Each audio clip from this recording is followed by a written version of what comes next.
তার জন্য মার্ডার, এই যে মার্ডারের সঙ্গে মেলাবে না। তুমি অনুব্রত মণ্ডল আর কাজল শেখ বলছিলে, তার সঙ্গে মার্ডারকে মেলাবে না। আমি এখানে বলছি পুলিশ নিরপেক্ষ তদন্ত করছে, দুজনকে ইতিমধ্যে অ্যারেস্ট করা হয়েছে। কে বা কারা এর পিছনে আছে, বিজেপি থাকতে পারে, সিপিএম থাকতে পারে। তোমরা গোষ্ঠীদ্বন্দ্ব বলছো লোকের কথা শুনে, তুমি তো তোমার কথা বলতে পারো না, এখানে তুমি লোকের কথা বলবে।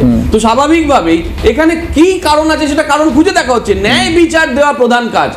যে বা যারা যুক্ত, সেটা তৃণমূলের যদি কেউ হয়ে থাকে, যদি সেটা বিজেপির কেউ হয়ে থাকে, যদি সিপিএম এর কেউ হয়ে থাকে, ন্যায় বিচার দেওয়ার দায়িত্ব আমাদের প্রশাসনের আছে এবং প্রশাসন দায়বদ্ধ। সেখানে সেই দায়বদ্ধতার ক্ষেত্রে কোনো সমস্যা হলে মানুষ 2026-এ বুঝে নেবে। এই সাহসও আছে আমাদের, দমও আছে, কারণ আমরা বলতে পারি যে আমরা সোজাসুজি রাজনীতি করি, আমরা সোজাসুজি পরিষেবা দিই এবং আমাদের ভুল হলে নতমস্তকে স্বীকার করে নিই যে ভুল হয়েছে, এই ভুল শোধরানোর দায়িত্ব আমাদের মধ্যে রয়েছে। মধুভাণ্ড শব্দ আমি বিরোধিতা করব। বেশ, কিন্তু কেন তাহলে দুটো গোষ্ঠীর মধ্যে ক্রমাগত লড়াই হয়? কোন পাওয়ার পয়েন্টের জন্য? হয়তো এই মধুভাণ্ডটাকে পাওয়ার পয়েন্ট বললে প্রদীপ্ত খুশি হতেন, যে কোন ক্ষমতার দখলের জন্য এই লড়াই চলে। দুই কাউন্সিলরের মধ্যে লড়াই হয়, বিধায়কের সঙ্গে আরেকজন প্রভাবশালীর গন্ডগোল হয়, দুজনেই একই দল করছেন, লড়াই হয়। ঠিক একই রকমভাবে বিজেপির অন্দরমহলেও এই ভাঙনের কিন্তু আড়াআড়ি একটা ছাপ রয়েছে। কখনো ঠাকুর পরিবার নিয়ে গন্ডগোল, কখনো দুজন রাজ্য স্তরের দুজন নেতা, তাদের মধ্যে গন্ডগোল, এই লবি সেই লবি। এই যে ক্ষমতা, এখন তো মানে বিজেপি তো আসলে এখন একটা বলতার চাক। মধু ভাণ্ড তো আমি বলতে পারি না, বলতা তোর মধু নেই, তো সেই কারণের জন্য সুপ্রিয় খানিকটা সেফ জোন পেতে পারে। বাট ক্ষমতায় থাকা শাসক দল, আহা, তো মৌমাছি চাক। সুপ্রিয় নবেন্দুর পরিবার, আমি মায়ের বক্তব্য যদি শুধু সামনে আনে, আমি অনেকবার শুনেছি, উনি বলছে ষড়যন্ত্র করে খুন। আগেও দলটা করত তৃণমূল কংগ্রেস, এখন দল থেকে একটু দূরে সরে এসে নিজের ব্যবসা করছিল।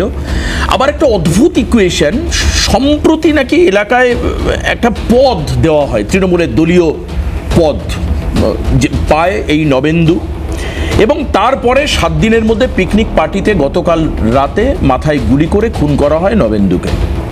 এই ঘটনার ফলে প্রদীপ্ত দাবি করছেন যে তদন্ত চলছে, বলবে। কিন্তু এই যে ষড়যন্ত্রের তত্ত্ব, দলের মধ্যে দুটো গোষ্ঠীর লড়াই, আমি বারবার করে বীরভূমের কথা আনছিলাম, অনুব্রত কাজলের লড়াই, এই লড়াইয়ের ফলে একের পর এক খুনের ঘটনা, খুন জখমের ঘটনা, কিভাবে দেখবে তোমরা এটাকে? প্রথম কথা, আজকে সকল দর্শক সিএনএ তাদেরকে কল্পতরু উৎসবের শুভেচ্ছা এবং ইংরেজি নববর্ষের শুভেচ্ছা জানিয়ে আজকে কিছু কথা বলবো। তার মধ্যে প্রথম হচ্ছে যে এতক্ষণ ব্যাকরণ বর্ণপরিচয় নিয়ে এতক্ষণ আলোচনা হলো একটি শব্দ নিয়ে, বিশেষত তৃণমূলের এই সরকার এবং এই সরকার আসার পরে আপনারা যদি পরিলক্ষণ করেন, তাহলে এই বীরভূম, যে বীরভূম নিয়ে এতক্ষণ ধরে আলোচনা চলছে, এই বীরভূমে এখনো পর্যন্ত গত পঞ্চায়েত থেকে, মানে গত পঞ্চায়েত নির্বাচনটা কিন্তু সুপ্রিয় রায়গঞ্জে উত্তর আমি জানি, আমি বীরভূম নিয়ে আলোচনা হলো, বীরভূমটাকে টানলাম। তো এই যুবনেতা তো রায়গঞ্জের নিশ্চিতভাবেই। আমি বলছি যে 97 জন মানুষ খুন হয়েছিলেন 2023 সালে পঞ্চায়েত নির্বাচন। এটা কোনো মানে রেকর্ডের বাইরের কথা নয়। তার মধ্যে 45 জনের পরিবার তারা তৃণমূল কংগ্রেস করেন এবং 45 জনের পরিবার তারা কোর্টে এফিডেভিট দিয়ে তারা তৃণমূল কংগ্রেসের নেতার বিরুদ্ধে হচ্ছে এফআইআর করিয়েছেন, বা কোনো না কোনোভাবে ডাইরেক্টলি নয় ইনডাইরেক্টলি করিয়েছেন। এবং ভোটের দিনে খুন হয়েছিলেন 11 জন, এবং ভোটের দিন, যেখানে যেদিন ভোট হচ্ছে সেদিনকে 11 জন খুন হয়েছে। আমার বক্তব্য এটা থেকে পরিষ্কার বোঝা যায় যে গণতন্ত্র বা গণতান্ত্রিক রাজ্য হিসেবে পশ্চিমবঙ্গ কোন জায়গায় পৌঁছেছে, এটা মাননীয় মুখ্যমন্ত্রী স্বাভাবিকভাবেই টের পাচ্ছেন, এবং টের পাচ্ছেন বলেই বারবার করে এই ভাদু শেখদের ঘটনা, বকপুই যে ঘটনাগুলো ঘটেছিল, তাতে করে অনুব্রত এবং এই কাইজার না কাজল শেখ, এই দুজনকে বসাবার, তাদেরকে আলোচনা করবার যে প্রক্রিয়া তিনি করেছেন। প্রদীপ্ত স্যার যে কথাগুলো বললেন একদম ঠিক, খুব সুন্দর। একটি দলের মধ্যে এগুলো ঘটতে পারে, তারা তো মেনে নিচ্ছেন ঘটনাগুলো, এরকম তো নয় লুকিয়ে চুরিয়ে ব্যাপার। কিন্তু আমার বক্তব্য অন্য জায়গাতে, সুপ্রিমো বলার পরেও যখন ঘটনা থামে না, সুপ্রিমো বলে দেওয়ার পরেও, আর সুপ্রিমের যে মানে ছোট তার নিচে যে আছে সেকেন্ড ইন কমান্ড, তা সে বলার পরেও যখন ঘটনা থামে না, তার মানে বুঝতে হবে দলীয় শৃঙ্খলা বলে এই দলে কিছু নেই। 1, 2 হচ্ছে যে এই মধুভাণ্ড নিয়ে এতক্ষণ ধরে আলোচনা হলো। মধুভাণ্ড, আমি পরিষ্কার বলছি, মধুভাণ্ড মানে হচ্ছে টাকার লেনদেন। কে কত টাকা কামিয়ে, কে কত টাকা 75% এখানে পাঠাবেন আর 25% নিজের কাছে রাখবেন, এটা আমার স্টেটমেন্ট নয়, মাননীয় সাংসদ দোলা সেনের স্টেটমেন্ট, আমরা সকলে জানি এবং দেখেছি। এই টাকার অর্থ কামাই নিয়ে এই লড়াই এবং বহুদিন ধরে চলছে। এক্ষেত্রে যে ঘটনা ঘটেছে, আমি বিশ্বাস করি ওই পরিবারের যে পক্ষ থেকে যেটা বলা হচ্ছে, পরিবার স্বাভাবিকভাবেই পুলিশের কাজ করছেন। আমি বিশ্বাস করি পুলিশ 164 করবেন, করার পর ওদের স্টেটমেন্টগুলোকে রেকর্ড করবেন, রেকর্ড করে দেওয়ার পরে ওই কামদুনির মতো যেন ঘটনা না হয়, এটা আমরা এখানে তোমাকে আজকে বলে যাচ্ছি। কিরকম স্টেটমেন্ট উইথড্র হয় এই তৃণমূলের আমলে, এখানে 16 জন সরকারি পিপিও উইথড্র হয়ে যান, নতুন করে পিপি অ্যাপয়েন্টেড হয়। কেন? দোষীদেরকে ছাড়তে হবে, তারা কোনো না কোনোভাবে তৃণমূল কংগ্রেসের সাথে জড়িত বলে, এটা আমরা দেখেছি। কিন্তু উল্লেখ করে দিই শুধু এখানে কিন্তু কিছুক্ষণের মধ্যেই মানে ঘটনার 12 ঘন্টার মধ্যে অ্যারেস্ট হয়েছে দুজনকে। হ্যাঁ আমি জানি তো অ্যারেস্ট হয়েছে। আমি তো বলছি আমি বিশ্বাস করি পুলিশ প্রশাসন এটা করবেন না আগের বারের মতো। যার জন্যই বললাম 164 তারা স্টেটমেন্টটা রেকর্ড করবেন। ওনার মা যে অবস্থায় রয়েছেন বা ওনার পরিবার যে দুরবস্থায় রয়েছেন, আমরা এটা কাম্য ছিল না। আমি একটা কথা বলে শেষ করব, সেটা হচ্ছে যে তৃণমূল কংগ্রেসের আমলে তৃণমূল কংগ্রেস সরকারিভাবে যে দলীয়তন্ত্র কায়েম করেছে, যেটার অভিযোগ ওনারা বামপন্থীদেরকে আগে পূর্ববর্তী সময় দিতেন, যে দল আর সরকার নাকি এক হয়ে গেছে। আমার বক্তব্য, মাননীয় মুখ্যমন্ত্রী যে প্রশাসনিক বৈঠকগুলো করেন ঘটা করে প্রত্যেক মাসে কোনো না কোনো জেলায়, তাহলে সেই জেলাতে প্রশাসন কি করেন, যে প্রশাসন এখনো পর্যন্ত এই দলীয় খুন হোক বা ষড়যন্ত্রকারী খুন হোক বা কেই মার্ডার করে থাকুক আমরা এখন জানি না, তাই আমি বলবো না প্রকাশ্যে যে তৃণমূলই করিয়েছে বা তৃণমূলের কেউ। আমরা বলছি ষড়যন্ত্র যখন ওনার বাড়ি থেকে বলছে, তাহলে ষড়যন্ত্রে ঠিক মতো সেটাকে ইনভেস্টিগেশন করা প্রয়োজন, কোনো চাপে যেন কোনো না পড়ে। বেশ, চন্দনদা কি বলবেন? একেবারে শুরুতে যেটা বলবো সেটা হলো যে গণতন্ত্রের দুর্বল অঙ্গটা আমি যেখানে রিয়েলাইজ করতে পারছি সব থেকে বেশি, দেখো আমি আমার ইন্টারপ্রিটেশনে আসছি, বাট তার আগেই রাজ্যে যদি সঠিক একটি দল বিরোধিতার জায়গায় থাকে তাহলে কখনোই পুলিশ স্কেপ করতে পারে না, কখনো বিভিন্ন ক্ষেত্রে বিভিন্ন কেসেস দিতে পারে না, যেগুলো সিউডো কেসেস হতে পারে না, যে বিভিন্ন মার্ডার হচ্ছে সেই মার্ডারগুলো আলটিমেটলি তার পিপি পরিবর্তন হচ্ছে, যেটা সুপ্রিয় বলছেন। এই ঘটনাগুলো ঘটে না, অর্থাৎ ল অ্যান্ড অর্ডারকে টাইটেনলি ম্যানেজ করবার জন্য যে দিশা দেখাবে বিরোধী দল, সেই বিরোধী দলের প্রথমত বিরোধী দলের ভূমিকা এখানে প্রশ্ন সাপেক্ষ, প্রশ্ন চিহ্ন এঁকে দিচ্ছে। এবং প্রথম প্রশ্নটা আমি বিরোধী দলকে এই কারণে বলি, আমরা শূন্য হয়েও কিন্তু বিরোধী, এবং এটা মেনে নিয়ে যে রাজ্যের নির্বাচন হয় সেই নির্বাচনে রক্ত ঝরে, রাজ্যে নির্বাচন হয় সে নির্বাচনে মায়ের কোল খালি করার চিত্র তুমি শুধু দেখাও না, বহু ক্ষেত্রে একটা থ্রেট পারসেপশন চলে, ওই মাস্টার মশাই আপনি কিন্তু কিছু দেখেননি। এই ঘটনার চোরা স্রোত বয়ে যায় সারা পশ্চিমবঙ্গ জুড়ে। রাজ্যপাল ছুটে বেড়ান, রেজাল্ট হয় না, বিরোধী দলনেতা চিৎকার করেন, রেজাল্ট হয় না। আমরা বারবার যেটা বলতে চাই সেটা হলো, যে স্ট্যান্ডেবিলিটিতে দাঁড়িয়ে প্রশ্নগুলো তোলা যায় তার প্রধান শর্ত হচ্ছে এখানে প্রশ্ন তুলতে হবে যে প্রশ্ন এই তৃণমূল কংগ্রেসকে বিদ্ধ করতে পারে। কারণ রাজ্যে এই মুহূর্তে দাঁড়িয়ে 14 বছর 5 মাস হয়ে গেছে, হয়তো আর 6 মাস 8 মাসের মধ্যে 6 মাসের মধ্যে নির্বাচন, 6 মাসও নয়, ঠিক এরকম একটি জায়গায় দাঁড়িয়ে যদি কেউ এই প্রশ্নটা তোলেন যে আপনার দলে নিরাপত্তা আপনার কর্মীদের আছে কিনা, আমরা তো সেকেন্ডারি, সে প্রশ্নের উত্তর আগে তৃণমূলকে দিতে হবে। তার কারণ হচ্ছে ক্ল্যাশটা কোথায়? ক্ল্যাশটা এখন দেখা যাচ্ছে, ধরো কংগ্রেস সাইনবোর্ড হয়ে গেছে, সিপিআইএম নেই, বিজেপি অবস্থা আমি পরিষ্কারভাবে শুরুতে বলে দিলাম, তাহলে থাকলো একটি দল, যে দলটির নাম তৃণমূল, বহুরে বেড়েছে, শক্তিতে বেড়েছে, আমার মনে হয় অর্থতেও বেড়েছে।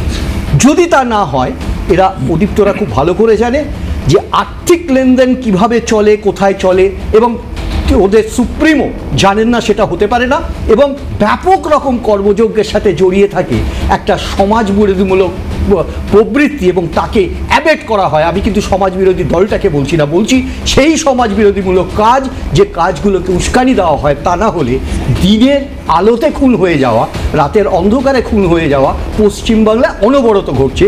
আজকে যে ঘটনাটি দক্ষিণ দিনাজপুরে ঘটেছে সেটা তার ব্যতিক্রম নয়। তোমাকে আমি একটি কথা পরিষ্কারভাবে বলছি, যখন তুমি প্রশ্নটা তুললে, একেবারে মুখ্যমন্ত্রী প্রতিটি প্রশাসনিক বৈঠক থেকে চিৎকার করে অনেক কথা বলেন, আবার এই মুখ্যমন্ত্রী যখন বলেন ওই কাজল অনুব্রতদের বিভিন্ন ক্ষেত্রে কোর কমিটি, সেখানে বুঝিয়ে দেওয়া যায় মুখ্যমন্ত্রী কোথাও সমর্পণ করছেন, আত্মসমর্পণ করছেন। কারণ ওখানে কিন্তু আইডেন্টিফাই করা যায়নি একটাই ডিস্ট্রিক্ট যেখানে দুটো পাওয়ার পয়েন্ট, দুটো পাওয়ার পয়েন্টকে অ্যাডজাস্ট করে চলতে হয়। তুমি দেখেছো পর্যবেক্ষক নিয়োগ হয়েছে ওদের, প্রতিটা অঞ্চলে পর্যবেক্ষক, বিধানসভা ঘিরে পর্যবেক্ষক, অথচ ওখানে কিন্তু এই কোর কমিটি, তার মানে বোঝা যাচ্ছে ওখানে ডিস্টিংক্ট লিডারশিপ তৈরি করতে দিতে পারছে না, সেই সাহসটা দেখানো যাচ্ছে না ওদের চূড়ান্ত নেতৃত্বের ক্ষেত্রে। মানে তেমন ভাবে মোকাবিলার জন্যই কোর কমিটি, এক্স্যাক্টলি ওই মোকাবিলাটাই তো একটা ব্যাকআপ। এখানে আইডেন্টিফাই করতে পারবে না যে কে আসল নেতা, সেই নেতার নেতৃত্বে লড়া যেতে পারে। তোমাকে আরেকটি কথা পরিষ্কারভাবে বলি, এখানে আমার বিশেষ কিছু বলার নেই, এটা মানুষের পারসেপশন।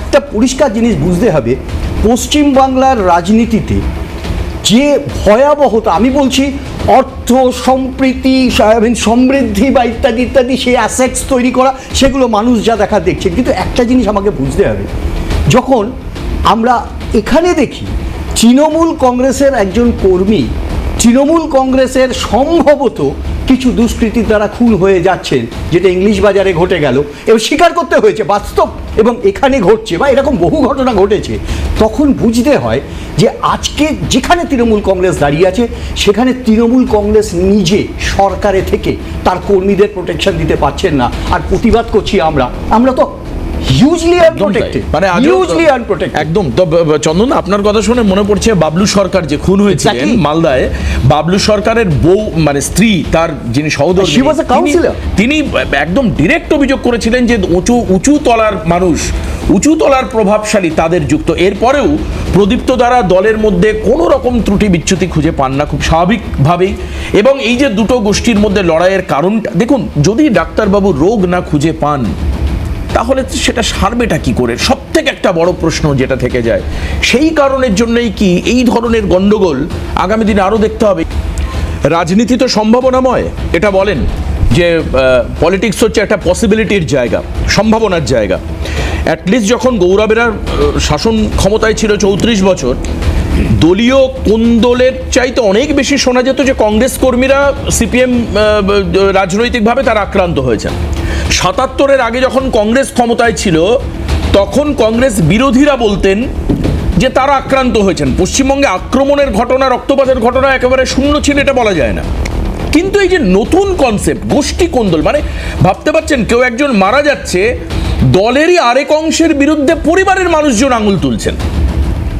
গৌরব, এই যে কালচারের জন্ম নেওয়া, আমি কিন্তু কোনো আপেক্ষিকভাবে কোনো দলকে বলছি না, এই কালচার যদি সমূলে ধ্বংস করা না যায়, একে যদি আইডেন্টিফাই না করা যায়, ডায়াগনোসিস যদি না হয়, তাহলে কিন্তু আগামী দিনে আমরা কিছুতেই শত চেষ্টা করে এই ধরনের মৃত্যু বন্ধ করতে পারবো না। এর কারণটা কি? এটা হচ্ছে, এর কারণটা তো অনেক গভীরে। আপনি যদি দেখেন বক্তব্যতে একটা ঘটনা ঘটেছিল, একটা পরিবারের প্রায় 14-15 জনকে পুড়িয়ে মারা হয়েছিল। তারপর রাজ্যের মুখ্যমন্ত্রী সেখানে গেছিলেন, সেখানে গিয়ে আপনাদের প্রেস মিডিয়ার সামনে কি বলেছিলেন, তার পাশে দাঁড়িয়ে বীরভূমের বেতাজ বাদশা বাঘটা কিসব বলেন, তিনি এই তথ্য দাঁড় করানোর চেষ্টা করেছিলেন, টিভি বাস্ট করে মরে গেছে। আর মুখ্যমন্ত্রী যেটা বলেছিলেন যে আনারুলরা পুলিশ পাঠায়নি, তাই ওখানে এরকম গন্ডগোল হয়েছে। আসলে এই আনারুলরা যদি পুলিশকে কন্ট্রোল করে, প্রশাসনকে কন্ট্রোল করে, মানে লোকাল প্রশাসনকে কন্ট্রোল করে, তাহলে তো দুষ্কৃতীরা তো তাদের স্বর্গরাজ্য ভাববে। গৌরব, একটু ছোট্ট একটা জায়গা বলি, যে ভাদু শেখের মৃত্যু হয়েছিল, এরপর যখন মুখ্যমন্ত্রী যান এবং তারপর দেখা যায় ওই 12-13 জনের জেনোসাইড, যে গণহত্যা, একদম এইটা দাবি এসেছিল যে উভয়ই কিন্তু তৃণমূল, মানে ভাদু শেখ তৃণমূল, এই পরিবারের সকলেও তৃণমূল। আমি তো সেটাই বলতে চাইছি, তৃণমূলকে মারছে।